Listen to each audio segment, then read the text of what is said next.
Buster Keaton, c'est le Tom Cruise du début du cinéma, quoi. Chabat, il a la connerie, ce truc magnifique. Ouais, on a combien de temps devant nous, les gars? Une épopée exaltante. C'est brillantissime. Non, je déconne, je lisais vraiment juste ce qui est marqué là. Là, je pourrais me mettre cul nu devant vous, que ça n'aurait aucun impact, parce que vous êtes simplement des programmes. Dites-le moi, vous êtes des programmes?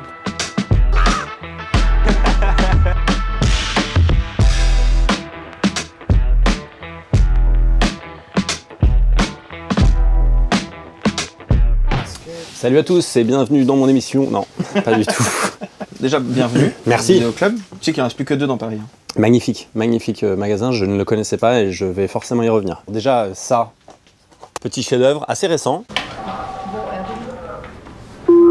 Film danois extraordinaire de Gustav Möller et c'est un huis clos et c'est une dinguerie. C'est vraiment qualité d'écriture. Tu ne peux que jalouser le fait qu'ils aient eu cette idée, qu'ils l'aient si bien écrit. Et ce que j'aime bien, c'est que ça traite des points de vue en règle générale et des points de vue au cinéma, alors que c'est juste un mec qui reçoit des appels de secours et qui va répondre, qui va suivre en particulier une femme qui l'appelle à l'aide. Et il te mindfuck dans tous les sens. Tu ne sais plus où t'habites, tu ne sais plus ce que tu dois croire.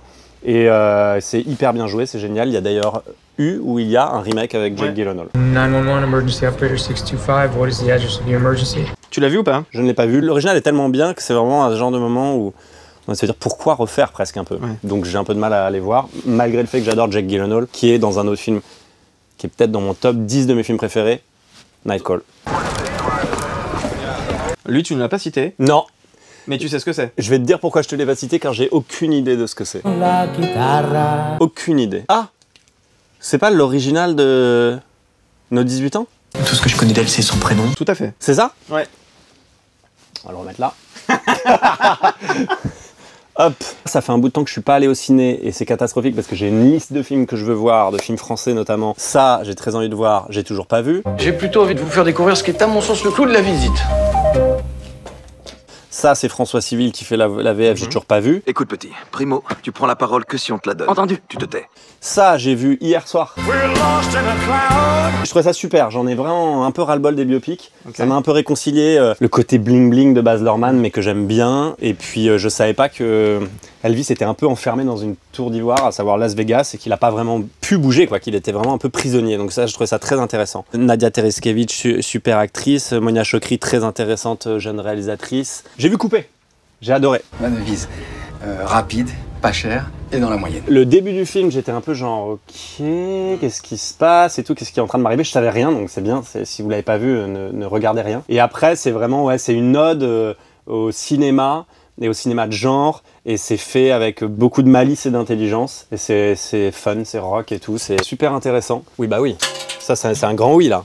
Ah, j'ai vraiment grandi avec ça. J'adore. J'adore même. Eric, que j'aime tellement, qui me fait tellement rire. Il a juste besoin de... Je l'ai vu dans le truc Amazon aussi, là, l'autre jour. Dès qu'il sourit, j'ai envie de rire parce qu'il y a tout cet historique-là de H, de Eric et Ramsey, de Jamel. C'était un vent de liberté, ça. Ça faisait trop du bien de se dire que toutes les conneries auxquelles il pensait, il pouvait les mettre quelque part et que c'était là. Ce qui a pu inspirer d'autres à faire des formats courts pour Canal. Tout à fait. Casting s'inscrit dans la ligne de ça. Pour une poignée de dollars. Qu'est-ce que tu me fais? Mais c'est génial, mais c'est ça, putain, il y a un truc. Et je dirais même le flambeau, la flamme. On est tous influencés par le fait de... Voilà, c'est les mecs qui avaient le plus de fun en eux et la générosité de le donner dans toutes les formes. Tour Montparnasse infernal. Qui est pour moi la comédie sur laquelle je me suis construit totalement. Et les rapports et les personnages de comédie que j'imagine, je pense, ont des liens de parenté plus ou moins avec ces deux idiots de la Tour Montparnasse. Sueur froide. Ouais, Vertigo. Chef-d'œuvre absolu d'Hitchcock. Bon, je suis fou d'Hitchcock, mais vraiment, c'est d'un banal confondant de dire ça. Mais il a fait des courts-métrages avant de faire du long qui sont exceptionnels. Déjà des petites masterclass en petit. Il y a un court-métrage que j'adore, je crois que ça s'appelle Bang You're Dead. Faut vérifier le titre. What a cheesy gun! Donc les courts-métrages d'Hitchcock, je conseillerais. J'avance. À moins qu'il y avait des trucs dont tu voulais parler Non, c'est juste j'ai vu Buster Keaton là, donc je suis obligé d'en parler. Pour moi, c'est le maître, peut-être même encore plus que Chaplin, même si bon, Chaplin sur les thématiques qu'il abordait, historiques, sociales et tout, c'est évidemment exceptionnel. Mais Buster Keaton, c'est le Tom Cruise du début du cinéma, quoi. C'est vraiment le gars qui faisait des cascades, il se pétait le cou, il se pétait les jambes, il faisait tomber des bâtiments entiers sur lui. Son équipe lui tournait le dos pour ne pas regarder les scènes qui tournaient, pour ne pas être responsable de sa mort, parce qu'il pensait à chaque film quasiment qu'il allait crever. Ce gars-là, vous regardez les cascades aujourd'hui, on dirait que tout est truqué. Il attrape des véhicules au vol, il fait des trucs où il se démet l'épaule et tout. Voilà. Mais au-delà de la qualité physique, évidemment, Buster Keaton, qui a eu une vie absolument tragique, puisque avec l'arrivée du parlant, c'est un peu ce qui se passe dans The Artist. Il s'est fait totalement éclipser, on a commencé à plus le voir, et jusqu'à faire presque de la figuration dans les films parlants. Et c'est vraiment, ça fait partie des trucs les plus poétiques que j'ai vus de ma vie. Commencez par le Mécano de la Générale, je dirais, et puis après, si ça vous plaît, continuez. Mais il y a vraiment un intérêt à regarder même ces courts-métrages, et il y a aussi des très bons documentaires sur YouTube qui retracent un peu ces meilleures cascades, les rôles les plus marquants et tout. Les Français, vous savez quoi, je vois De battre mon cœur s'est arrêté, mais je vais faire exprès de commencer plutôt par Mission Cléopâtre. Toujours l'atterrissage qui est un peu lourd. C'est un petit chef-d'œuvre de comédie où chacune des partitions, Darmon, Jamel, Édouard Baird, tout le monde s'exprime à son plein potentiel parce que Chabat leur a laissé une place magnifique. Chabat, il a la connerie, ce truc magnifique, de la connerie prime, comme dans les OSS 117, la connerie prime en fait. Il faut prendre du temps pour que on mette en valeur une vanne merdique, mais qu'il faut que ce soit sublime, le décor, le truc, le machin, que tout soit bien en place pour pondre une connerie. Je pense que c'est ça le secret sur des franchises comme ça. En tout cas, moi, c'est le sucre que je viens chercher dans ces trucs-là. Mais après, c'est vrai que quand je regarde Avengers aussi, j'aime bien les vannes. Moi, j'attends que quand y en a un qui essaie de soulever le marteau de Thor et qu'il n'y arrive pas. Je pense que c'est l'art de cultiver la connerie, quoi. Et Chabat, il a ça tellement bien. J'ai vu son générique là de son Late Show il y a pas longtemps. C'est un plan, ça bouge pas la caméra. Est-ce que des petites conneries, c'est qu'un mood et c'est... Déjà, moi, je suis client 6000. Tu écris midi alors que c'est 23h, ça n'a aucun sens parce que c'est un late show. Oui, ben je suis au courant, Batman, merci. Je peux parler de tout, il y a plein de soleil. Bon, je vais parler de Battre mon cœur s'est arrêté quand même. Mais non, c'est pas des squatteurs, c'est des familles. C'est ce que je te dis. De Battre mon cœur s'est arrêté, qui pour moi est dans mon top 10 des meilleurs films que j'ai vus de ma vie. C'est un très grand film de Jacques Audiard, avec un immense Romain Duris. Et c'est un film bouleversant, touchant, poétique, violent. C'est tellement virtuose sur comment filmer les acteurs, comment faire une narration. Scène d'introduction avec Gilles Cohen qui parle. Quand j'ai tourné avec Gilles sur 20 ans d'écart, il me racontait comment ça se passait avec Audiard et c'était fascinant. Si vous voyez la scène, je crois qu'il y a de l'improvisation, que c'était pas du tout prévu pour être le début du film et que finalement c'est ce plan-là, le plan de début. Pour moi, c'est mon film de Audiard, même s'il y en a plein des excellents, comme Sur mes lèvres, avec Vincent Cassel et Emmanuel DeVos, mais celui-là, c'est celui qui me touche le plus au cœur. Alors, Jim Carrey, personnage très très important moi dans ma vie de cinéphile, de spectateur et d'adolescent. I am an officer of the law, and by all rights I could... Fou d'Irène, c'est un film que j'adorerais faire. C'est déjà fait, c'est foutu, mais j'adore les films avec un concept très fort de comédie. Et ce film-là est génial. Si vous ne connaissez pas Jim Carrey dans la version très comique, un peu moins la version, on va dire, plus nostalgique d'Eternal Sunshine et tout ça. Ça, Fou d'Irène, c'est très très bien écrit, c'est très drôle et ça a très bien vieilli. Il était temps, c'est très méconnu en France. Ouais. Et c'est un film exceptionnel. I'm sure it'll be better next time. Je trouve ce film d'une poésie complètement folle, avec Donald Gleason, Rachel McAdams. Voilà, c'est le scénariste effectivement de Love Actually, Coup de foudre à Notting Hill et tout ça vous connaissez. Et c'est un film magnifique sur la transmission en famille, de père en fils. Ce jeune homme découvre qu'il a le pouvoir de remonter dans sa propre vie, dans le temps, et de revivre des situations s'il le veut. Et c'est ça qui est magnifique dans le film. Tout ça n'est qu'une... on se rend compte à la fin du film que c'est qu'une fable, en fait, d'une certaine manière, ce pouvoir qui se passe de père en fils, pour accepter le présent, en fait, et le vivre déjà comme si tu l'avais revécu 2 ou 3 fois. Ah oui, il y a Margot Robbie, qui est une des premières apparitions de Margot Robbie aussi, qui est sublime et très drôle. À la Reine Margot, avec Isabelle Adjani, avec qui j'ai eu le bonheur, la chance de partager l'affiche dans le film de Nicolas Bedos, Mascarade. J'ai pensé à vous en jouant ce soir. À moi? Immense actrice, immense fresque historique, sublime. Et Isabelle, moi j'avais un projet avec elle avant Mascarade qui ne s'est pas fait, et j'étais dégoûté. Et d'un coup j'ai eu un rôle encore mieux avec elle dans Mascarade. Donc à qui c'est attendre? Profite l'amalgame. Pas du tout. N'utilisez jamais cette expression chez vous. Michel Gondry avec Be Kind Rewind. Soyez sympa, rembobiné, Jack Black, Mos Def. Suspecting nothing. It goes. Film tellement touchant, avec un concept génial. Le vidéo store comme celui-là, tous les films ont été effacés et eux se mettent en tête pour que les gens puissent continuer à voir des films, de faire des remakes artisanaux de ces films-là. Donc avec 3 moyens, avec du scotch et de la peinture, ils essaient de refaire à peu près le film qui était initialement dans la jaquette. J'ai dit le mot jaquette. J'adore Gondry, depuis Human Nature, et puis Eternal Sunshine évidemment, et tous ces clips avec des légendes de la musique.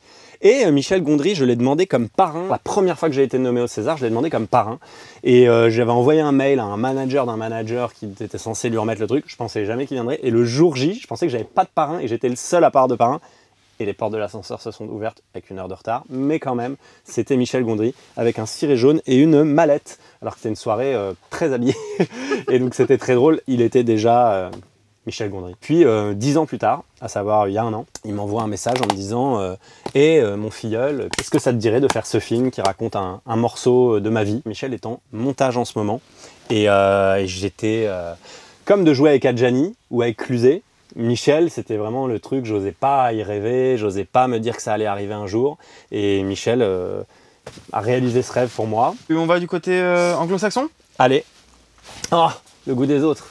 Ah bah attends, on est obligé de rester pour le goût des autres. Ouais, je suis désolé, mais j'allais partir, mais le goût des autres, je vais même le voler, je pense. Parce que, tout simplement, meilleur film. C'est ma nièce. Mais pourquoi vous dites qu'elle est pas terrible? Elle est très bien, Virginie. Oh bah elle est quand même un peu... Elle est très bien. Ce film, il doit être dans mon top 3, allez, ça rentre dans le top 3 là pour le coup. Fierté française absolue, intelligence des dialogues. Le personnage de Jean-Pierre Bacri, là, il me fend le cœur. Sur comment...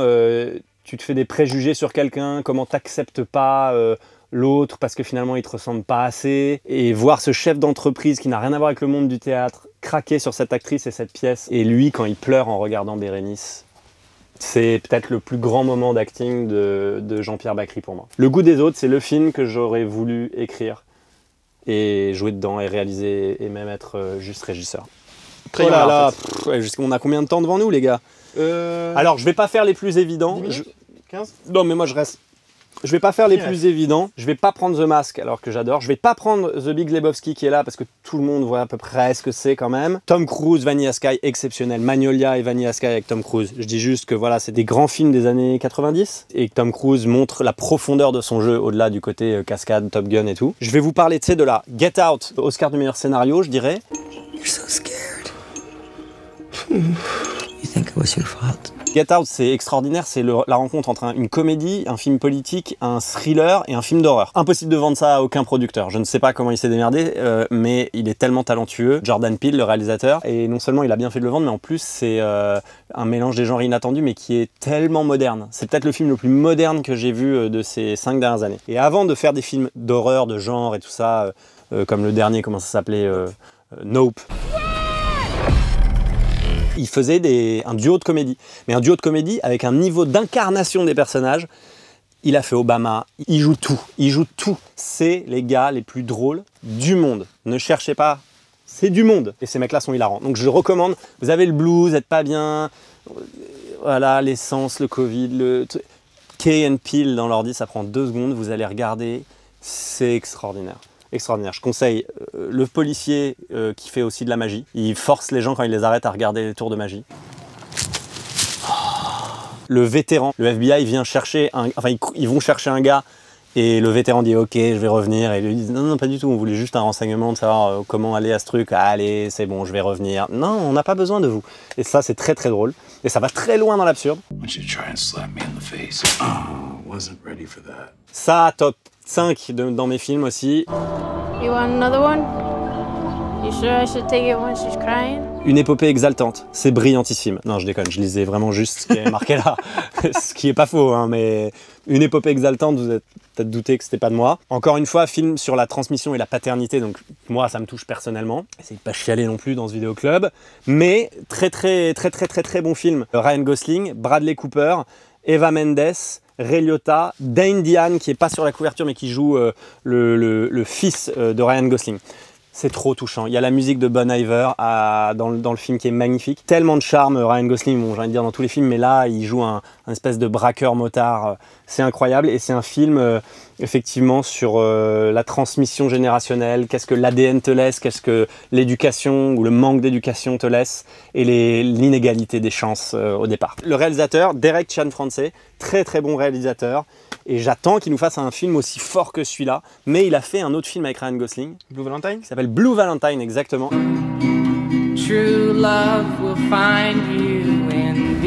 C'est une masterclass pour les acteurs. Donc si vous êtes acteur ou actrice, apprenti acteur ou apprentie actrice ou juste fan du bon jeu, Blue Valentine. Ok. Ah, il y a... Alors, putain, on va passer la nuit ici, les gars. Ah, par quoi je commence? Oh là là là là, c'est dur parce que je vais pas tout faire. Je vais pas faire Birdman, bien que ce soit pour moi un très très très grand film. Goddamn wife. Shit. Peut-être top 10. Chaque fois je dis des tops qui n'ont aucun sens. Top 10. Vous allez comprendre pourquoi. C'est Michael Keaton qui parle à une critique de théâtre.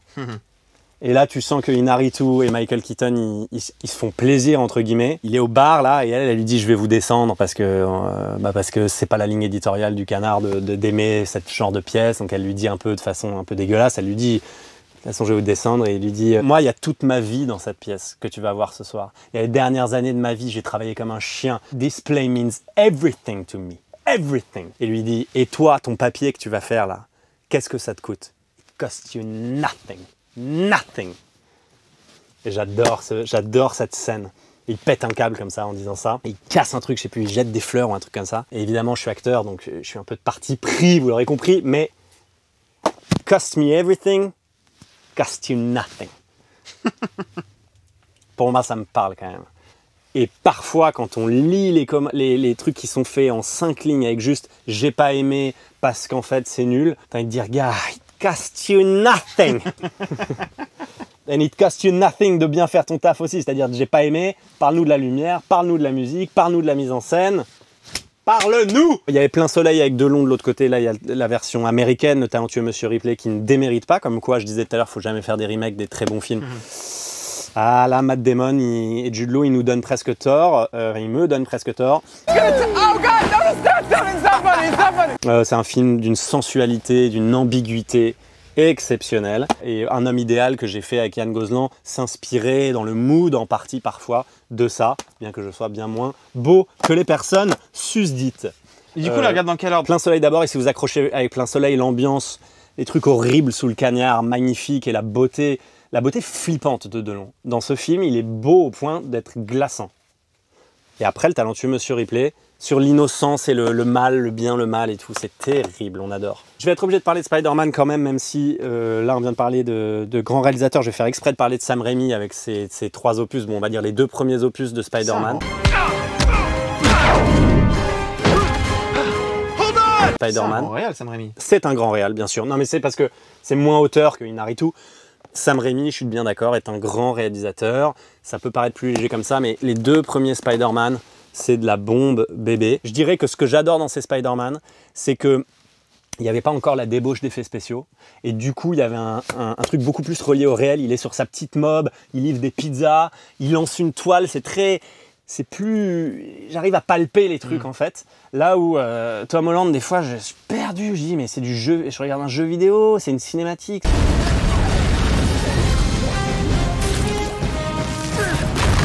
Là, j'adorais le côté réel, le métro, je le voyais, la fumée de New York, je ressentais la rue, je ressentais les gens, j'avais l'impression qu'ils faisaient vraiment ces trucs de sauter et tout.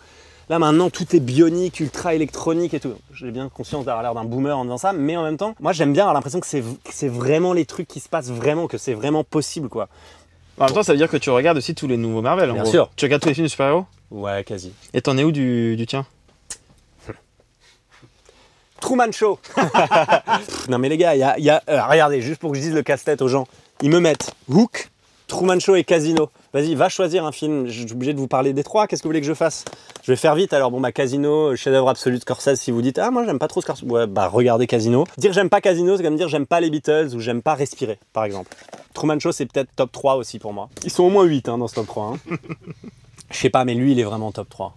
Ça j'en suis sûr. Il est top 3 avec lui. Cata. Il reste plus qu'une place, merde. Qu'est-ce que je vais foutre? Rapidement, Truman Show, film métaphysique. Est-ce que vous croyez en Dieu, en la destinée? En fait, ça parle de ça, moi je trouve. Ça parle du voyeurisme avant l'heure. Avant les téléréalités, c'est un mec enfermé dans une télé-réalité géante malgré lui. Qui, après ce film, ne s'est pas dit en sortant du cinéma « Attends, mais c'est vraiment ma meuf, ça? Et c'est mon pote, c'est vraiment mon pote ?» Et c'est des figurants. Aujourd'hui, ça revient, je trouve, encore plus fort, parce que ça se trouve, on est tous dans l'ordinateur quantique de je ne sais quel extraterrestre, et qu'en fait, on est tous dans une espèce de démo. Qu'en fait, il n'y a que moi qui existe. Et que là, je pourrais me mettre cul nu devant vous, que ça n'aurait aucun impact, parce que vous êtes simplement des programmes. Dites-le moi, vous êtes des programmes? Non. Je suis sûr qu'il est déprogrammé pour dire non. Hook, l'enfance de Robin Williams qui me bouleverse à chaque fois que je regarde ça, j'ai envie de chialer. Je vais juste citer un truc précis plutôt que de dire tous les tombereaux, pas trop utiliser ce mot mais je vais essayer, tombereaux d'éloges qu'on peut faire sur ces grands films. Quand les enfants perdus le reconnaissent, et il y en a un petit qui lui touche le visage comme ça et qui le reconnaît et qui lui dit « Peter, c'est toi ?» Et il commence à comprendre que c'est lui et il dit « Mais t'avais promis de jamais grandir. » Ah, il a grandi. Et ça, cette réplique, elle m'anéantit. Moi, j'ai jamais voulu grandir, c'est une phrase débile, mais c'est vrai que pour moi, le grand trauma de la vie, c'est grandir, quoi, en fait. Parce que c'est de la merde. Et ce film, il te raconte ça, il te dit, tu vas grandir. C'est horrible. Mais il le dit d'une manière tellement poétique, c'est trop beau. Ah, Incendie, si vous connaissez pas Incendie, Denis Villeneuve, immense réalisateur. C'est grandiose, très très virtuose, je disais ça d'un autre film aussi, mais ouais, Birdman. Mais ça, c'est sur plusieurs décors, plusieurs temporalités, et c'est un film incroyable. Et puis j'en profite, Prisoners aussi, du même réalisateur. Bon bah ça, c'est encore une fois masterclass d'acting. La scène où il pète le lavabo avec Paul Dano, et il dit « Where is my daughter? Where is my daughter? »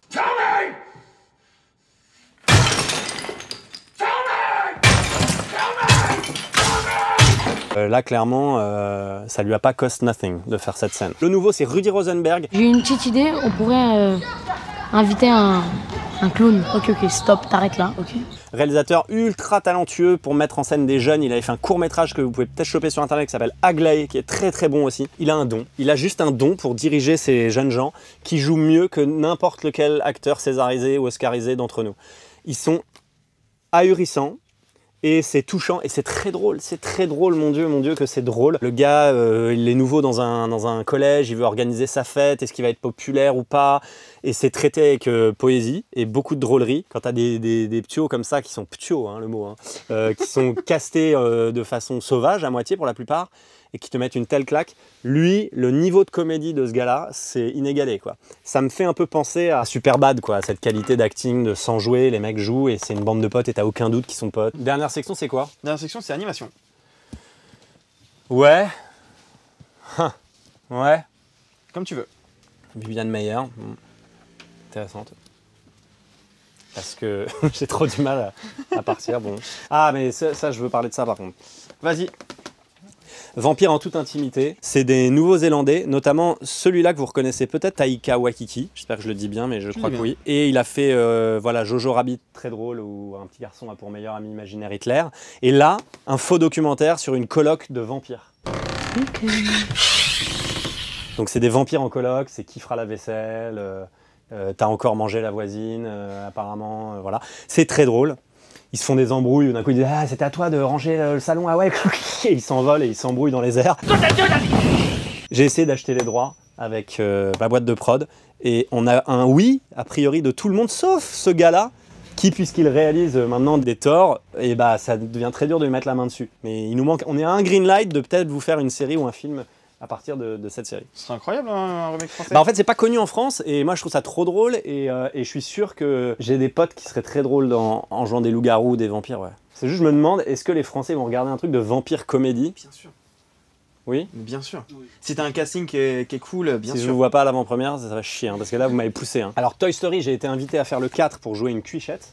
J'étais ravi. Pourquoi je dois être un jouet? Parce que tu as le nom de Bonnie marqué sur tes bâtonnets. Faut dire que j'ai fait 3 ans de conservatoire et 5 ans de comédie française, mais ce qui reste le plus, c'est Feuilleman, Docteur Juif et Cuichette. Vraiment, c'est ce dont on me parle le plus. Ça te pose tout de suite, quoi. Toi, tu rêvais qu'on te parle de Hippolyte dans Phèdre et de Yves Saint Laurent. Non, c'est fini. C'est Docteur Juif. Studio Hardman, j'avais fait une voix pour eux aussi, et je suis fou de Shaun le Mouton, voilà, c'est gros mythe. Depuis toujours, j'ai grandi vraiment, mon père, il me montrait que ça. J'avais peur du pingouin, il y en a un où il y a un pingouin méchant, là. Bah, c'est exceptionnel, et puis la somme de travail que ça demande de faire ces dessins animés, c'est colossal. Et moi, j'ai doublé donc Croman. un homme préhistorique qui découvre le foot, enfin qui invente le foot. Et alors là, ils nous feront travailler au fond d'une mine jusqu'à la fin de notre vie. Du coup, je serais content de finir par ça. Et ben c'est parfait. Parce que j'ai commencé par ça. C'était quand j'étais petit, je veux dire, c'est le premier truc que j'ai vu. Le Roi et l'Oiseau. L'histoire que nous allons avoir l'honneur et le plaisir de vous conter est une histoire absolument véridique. Musique sublime, texte de Prévert, poésie insensée, meilleur truc à montrer aux enfants parce que le montage n'est pas trop rapide et qu'il y a des tableaux sublimes, il y a de l'humour, il y a de la poésie, il y a du drame un peu aussi. Tous les réalisateurs se sont inspirés de ça, à différents degrés, je veux dire plein de réalisateurs dont on vient de parler. Miyazaki qui révère ce film. Bon, voilà, c'est un chef-d'œuvre et c'est pas dans la rythmique moderne des dessins animés comme Toy Story, mais les enfants s'embêtent pas, même s'ils sont habitués. Là, je vois Ratatouille qui est un chef-d'œuvre, je vois Toy Story 4 où il y a une voix exceptionnelle qui est celle de la fourchette. J'en sais rien, je dis ce qui me passe par la tête. Hein. Mais malgré le fait que les enfants soient allés là, on peut les faire revenir à ça, ils s'endorment pas et c'est assez fascinant pour les fasciner. Tu l'as montré toi à tes enfants ? Oui, totalement. Et ça a pris du coup? Tout de suite. Alors que Aladdin, j'ai eu un rejet. Ah ouais? Je ne sais pas.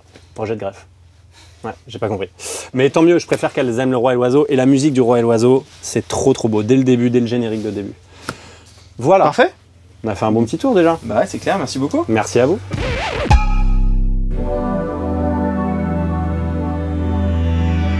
Terminé. Et que là, je pourrais me mettre cul nu devant vous, que ça n'aurait aucun impact. Parce que vous êtes simplement des programmes.